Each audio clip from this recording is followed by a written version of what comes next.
I think you can to a certain extent. I think there is a raging debate at the moment: is are you born or made?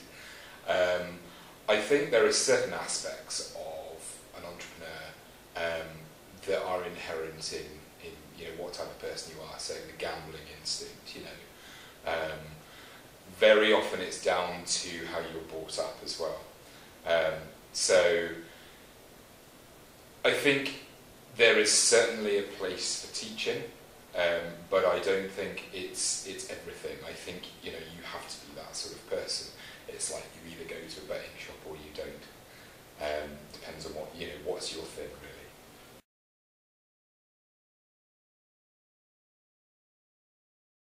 I think generally education in the UK is very traditional.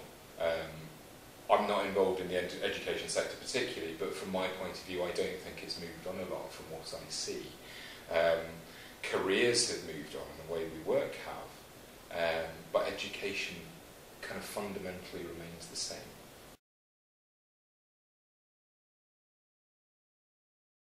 But I think people should learn to question the norm in a way.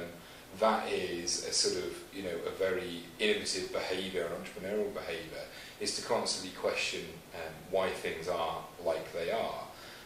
I think one of the problems in schools is a lot of the teaching, and for a variety of reasons, if you like. I think the teaching is learning stuff parrot fashion and then regurgitating that with exams or coursework or that sort of thing.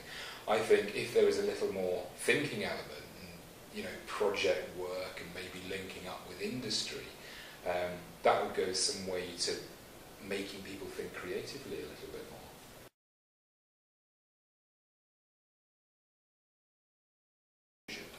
I think there is. One thing I believe in actually is that I don't think you have to teach it as a separate subject. I think it should be embedded into every subject. It's kind of, I think there are mistakes when people actually try to teach entrepreneurship. Some universities vary in the way they do it, but I think if you embed it in subjects that exist, so it's very easy, for example, to embed things like management of business into maths. You just have to make things relevant. History, you can teach a bit of business history into there, and how entrepreneurs have made it. You can start with people like Henry Ford and make things really interesting. Every subject can have some element of innovation and entrepreneurship built into it. Science, for example, most science is about innovation. It's just relating science lessons to innovative things. So I would like that to happen.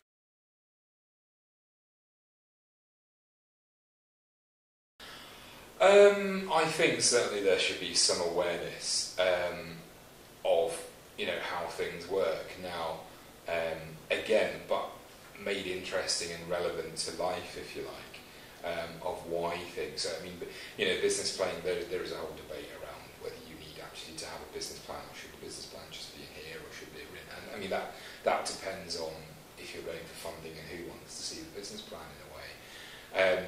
But I think relating things to the importance of planning in general, you could relate all sorts of things. When people are planning through life, very often cash flow is a major part of that.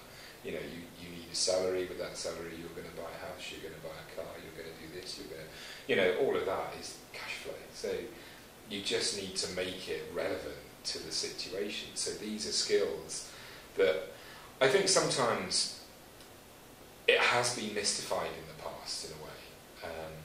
Certainly things like the legal entity or the legal way of starting a business tends to be a little bit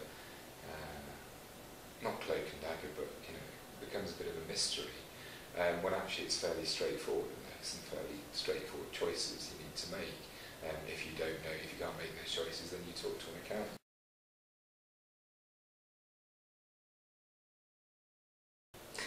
Really interesting one, that. I think I'm not particularly sure that successive governments would like failure to be taught in schools in that sense, because everything that you do in school, college or university is essentially about passing things, success. I think there needs to be some some kind of really in-depth thought as to how that's done. I mean, it's true that actually failure does, makes a better, you learn from mistakes, basically. Failure is a part of life, it happens all the time. I don't think there's no one in the world who hasn't failed at something.